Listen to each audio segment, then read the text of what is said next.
हर खबर सच के साथ। कठुआ जम्मू कश्मीर में पहली बार डीडीसी के चुनाव होने जा रहे हैं। इन चुनावों में अलग अलग पार्टियों के उम्मीदवार जहां मैदान में अपना मुकद्दर आजमा रहे हैं, वहीं नेशनल कॉन्फ्रेंस के उम्मीदवारों की भी इस चुनाव में काफी होड़ लगी हुई है। तहसील मरहीन में धर्मपाल कुंडल अपना मुकद्दर आजमा रहे हैं। नेशनल कॉन्फ्रेंस के तौर पर उन्होंने अपना नामांकन पत्र भरा। जम्मू कश्मीर से मुकेश कुमार की रिपोर्ट, IBN 7 खबरनामा, हर खबर सच के साथ। कुंडल साहब, नेशनल कॉन्फ्रेंस की तरफ से आपको मरीन इला में मैंडेट मिला है, क्या क्या प्राथमिकताएं रहेंगी और किन क्षेत्रों में आप कार्य करने के बारे में रखेंगे? देखिए, सबसे पहले जो मेरी मरीन कंस्टिट्यूंसी है, जो DDC ब्लॉक मरीन, उसमें सबसे ज़्यादा जो लोग हैं वो किसान, मजदूर, छोटे दुकानदार, छोटे ट्रांसपोर्टर, छोटे बेचारे कोई पढ़े लिखे मेरे बेरोजगार भाई, ये काफ़ी त्याग से यहाँ लोग हैं। सबसे जो मेरी पहल रहेगी, सबसे जो किसानों की समस्या है, जो इस वक्त बॉर्डर में किसानों की समस्या है, इसमें जो अभी चल रहा है लैंड लॉ लागू किया है, उसके बारे में अगर मैं यहाँ से जीत कर जाऊँगा, उसको सबसे पहले मैं ये उठाऊँगा, तो लैंड लॉ के विरोध करूँगा। और जो मेरे किसान भाई जो भी आप देख रहे हैं, लोगों की जो गेहूं की फसलें हैं वो नहीं लग रही है, जो खाद है वो 1200 की पहले एक वो आती थी बैग, अभी वो 1500 का 1400 का लोग वहाँ समस्या को उठाऊंगा। तीसरा हमारा यही है, इलाके में जो मरीन कंस्टिट्यूंसी DDC की है, इसमें अगर हमारी जहाँ से हम जाते हैं छत्तीसगढ़, तो सबसे पहले जो हमारे जहाँ इलाके में काफ़ी बेरोजगारी है, हम ये भी कोशिश करेंगे जहाँ कोई छोटी जो इंडस्ट्री होती है उस पर हम जोड़ देंगे, वो भी कोशिश करेंगे जहाँ लगाने की, कि हमारी जो बेरोजगार युवा है वो उसमें काम कर सकें। तो इसी के मुद्दे पर जो हमारे 3-4 मुद्दे हैं, इसी बार हमने इलेक्शन के लोगों के बीच जाना है। ये हमारे 4-5 मुद्दे हैं, किसानों का है, बेरोजगारों का है और हमारे मजदूरों का है, छोटे दुकानदारों का है, हमारे छोटे ट्रांसपोर्टर जो अभी 6-6 महीने जिनके भी छोटे लोगों ने लोन ली है बैंकों से, और वो उनकी गाड़ियाँ जो घरों में लगी है, किसी ने मेट्रो डाली है, किसी ने रिक्शा डाला है, किसी ने छोटे में प्राथमिकता यही होगी अपने किसानों के लिए, मजदूरों के लिए और अपने छोटे दुकानदार जो जब से ये कोरोना की मार झेल रहे हैं, वो बेचारे अपने रोटी खाने पर भी उनका गुजारा नहीं हो रहा है। तो सबसे ये मेरी प्राथमिकता रहेगी इस इलाके में। जो मेरी कंस्टिट्यूंसी है मरीन है DDC, उसमें मेरे जो पढ़े लिखे बेरोजगार युवा है वो भी बेचारे डिग्री लेकर घर में बैठे हैं, उनको कोई नहीं पूछ रहा है। 1-2 साल हो गया है, 5 लाख जो हमारा युवा है वो बेरोजगार हो गया इन दो सालों में, 1 साल से। सबसे जब ड्यूटी बनी है, तो मेरी सबसे यही और लोगों की अपने में जो गरीब मेरे है, माता है, बुजुर्ग है, उनकी पेंशन, जो लोग 60 साल की जितनी उम्र है उनकी पेंशन के लिए, और जो हमारे इलाके में और काफ़ी समस्या है, जैसे कि हमारा जहाँ बॉर्डर एरिया ज़्यादा पड़ता है, आए दिन फायरिंग होती है, लोग मेरे बेचारे कई घायल, माता में भाई है, बुजुर्ग है, वो काफ़ी परेशान है बॉर्डर पर, उनकी समस्या है, वो बेचारे अपने घरों में खड़ी है, उनके हक के लिए हम लड़ाई लड़ेंगे। और दूसरा, जो अभी हमारे किसान भाई जिनका बैंक में KCC लोन लिया है, कि पिछले 2014 से लेकर 2018 तक हमारी जो फसलें बर्बाद हुई, उसका आज तक हमें किसी ने मुआवजा नहीं दिया। उन फसलों का जो हमारी गेहूं की फसल बर्बाद हुई 2014 में, 16 में, 18 में, उसके हक में भी मैं लड़ाई लड़ूंगा। Thank you. नेशनल कॉन्फ्रेंस के साथ चल रहे हैं। आज एक बात यह है कि आपको अपनी नेशनलिटी प्रूव करने के लिए भारत माता की जय और वंदे मातरम स्लोगन बोलना पड़ेगा। क्या आप इस तथ्य को कहाँ तक सही मानते हैं कि इससे आपकी नेशनलिटी प्रूफ हो जाएगी? मतलब अगर आप भारत माता की जय बोलते हो या वंदे मातरम बोलते हो तो आप एक नेशनलिस्ट हो, और अगर आप इस चीज़ से इनकार करते हो तो ये एंटी नेशनल हो जाता है। तो इसके बारे में आपका क्या कहना है? ये एक BJP वालों की सोच है, हम आज से नहीं है।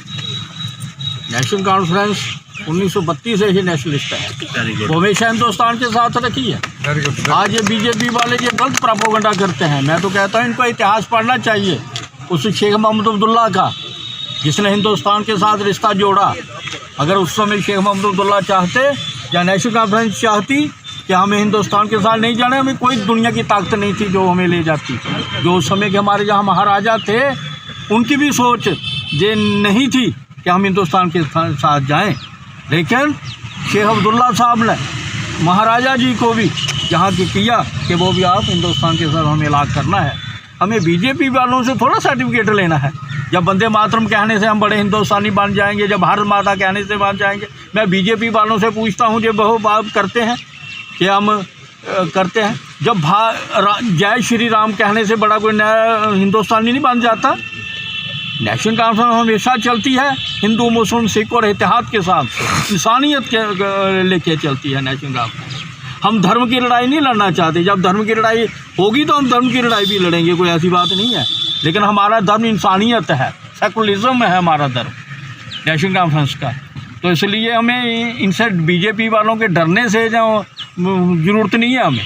हम जानते हैं कि हम नेशनलिस्ट हैं। जब कवालियों ने जहाँ हमला किया कश्मीर में, जब जो हड़प रहे थे, तो उस समय किन लोगों ने कुर्बानी दी।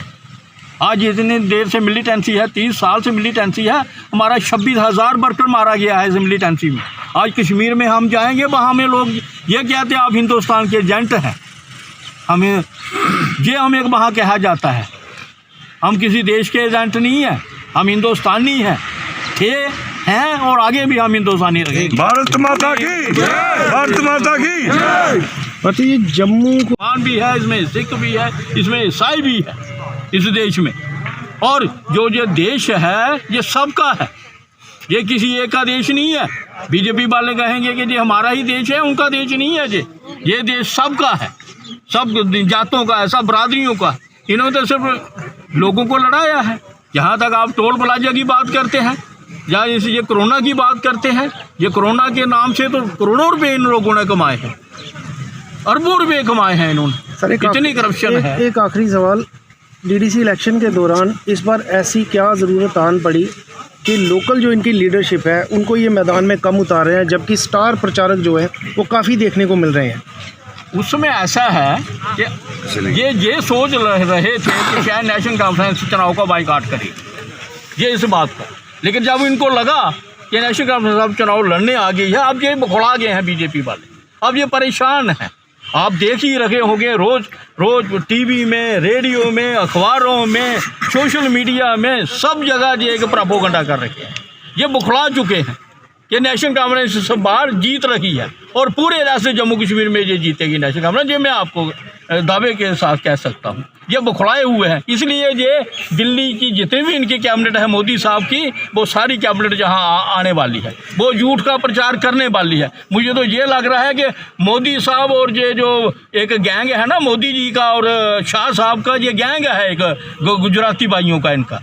ये इन्होंने पहले गुजरात को बर्बाद किया, अब ये पूरे हिंदुस्तान को बर्बाद कर रखे हैं ये मोदी और शाह गैंग।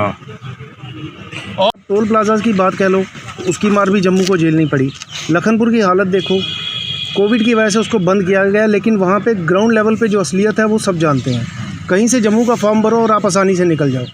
तो ये जो पाबंदियाँ हैं ये सिर्फ और सिर्फ जम्मू प्रांत के ऊपर ही क्यों? ये मैं तो ये कहना चाहता हूँ, ये बीजेपी का एक तोहफा है जम्मू के लोगों को। कि हर बात पे ये जो नारा देते थे तो 70 साल से कि नेशनल कॉन्फ्रेंस ने मुझे लूट लिया, जहाँ ये कर लिया वो कर लिया। मैं तो ये कहता हूँ कि नेशनल कॉन्फ्रेंस, तो मैं मान लेता हूँ कि नेशनल कॉन्फ्रेंस ने लूटा, लेकिन आपने 7 साल में जम्मू के लोगों को क्या दिया? क्या किसी को एक नौकरी दी? हमें बताएं, बीजेपी वाले किसी को नौकरी दी? क्या लोगों को कोई रोज़गार दिया? आपने नहीं दिया। जो प्राइवेट सेक्टर में हमारे लोग नौकरी करते थे वो भी 60% उनको निकाल दिया गया प्राइवेट सेक्टर से। जो छोटे छोटे कारोबारी थे, जैसे धर्मपाल जी ने कहा है, छोटे दुकानदार थे, आज उनको रोटी के लाले पड़ रखे हैं। पढ़े लिखे जो नौजवान हैं उनको कोई नौकरी नहीं है। जो बच्चे पढ़ रहे हैं उनको पढ़ाई उनकी बंद हो गई है। ये क्या दे रहे हैं जम्मू को लोगों को? अच्छा, फिर उसके बाद हम जिम्मेदारों की बात करते हैं। हमारे कितने किसान लोग थे जिन्होंने, शेख महमूदुल्लाह ने उस समय कहा था कि जितनी भी भाई जिसके पास ज़मीन नहीं है, जो भी सरकारी ज़मीन आपको मिलती है वो उस पर आप कब्ज़ा करिए, उसको आप जोतिए, उसको आप बनाइए, अपना पेट भरिए। आज ये वो ज़मीन भी उनसे खाली करवा रखे हैं। क्या हमने लोगों को ज़मीन दी, नेशनल कॉन्फ्रेंस ने ज़मीन दी, उनको शौकारी से सिस्टम से दूर किया उनको। नेशनल कॉन्फ्रेंस ने क्या कुछ नहीं दिया जम्मू कश्मीर के लोगों को। ये सिर्फ एक धर्म की लड़ाई लड़ते हैं, धर्म पे लोगों को एक्सप्लॉइट करते हैं। लेकिन अब लोग समझ रखे हैं कि ये हम ज़्यादा देर बीजेपी वाले को चलने वाला नहीं है ये सिस्टम। आज नहीं तो कल। मैं कहता हूँ आज भी मैं जहाँ सब साथियों से लोगों से ये कहना चाहता हूँ कि आपने 7 सालों में बीजेपी का देख लिया कि बीजेपी ने क्या दिया। हमारे लोगों को एक ही बात थी कि पता नहीं ये हमारे बीजेपी वाले आ जाएंगे, ये कि हिंदू राज्य हो जाएगा, ये हो जाएगा, वो हो जाएगा। ऐसा हो रखा है जहाँ इनके योगी आदित्यनाथ जी हैं, जो दबड़े कुचले लोग हैं उनको मारा जा रखा है। ये हैं किसके रक्षक बताएं हमें। बीजेपी वालों के पास कुछ नहीं है, ये झूठ का सहारा है। अब इनको पता लग गया है कि हमारा झूठ लोगों के सामने आ गया है, इसलिए ये स्टार प्रचार ला रहे हैं। ये दिया था कि हम 2 करोड़ लोगों को 1 साल में नौकरी देंगे। 7 साल हो गए, आप 2 करोड़ के बजाय जो उस हिसाब से 14 करोड़ बनता था, आप 1 करोड़ ही बता दो किसी को हिंदुस्तान में नौकरी अगर आपने दी है। आप जम्मू कश्मीर में बता दो किसी ने नौकरी दी है। जब ये 370 दफ़ा थी, हमारी जो गवर्नमेंट सर्विस का जो एक रूल था 4.5% रूल था हमारा। 4.5% सरकारी नौकरी देनी थी, क्योंकि जम्मू कश्मीर में कोई प्राइवेट सेक्टर नहीं है, जिम्मेदारी भी बड़ी छोटी है, थोड़ी है। हमारे लोग पेट नहीं भर सकते हैं, जहाँ लोगों का गुजारा ही सरकारी नौकरी पे होता है। अगर सरकारी नौकरी नहीं है लोग हमारे भूखे मर जाएंगे।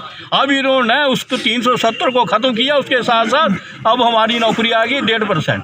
3% हम वहाँ से ख़त्म हो गए। अब 1.5% में भी पूरे हिंदुस्तान को इन्होंने आका हमारा पार्टनर बना दिया। अब वो उनके साथ हमारे बच्चों को कंपटीशन करेंगे।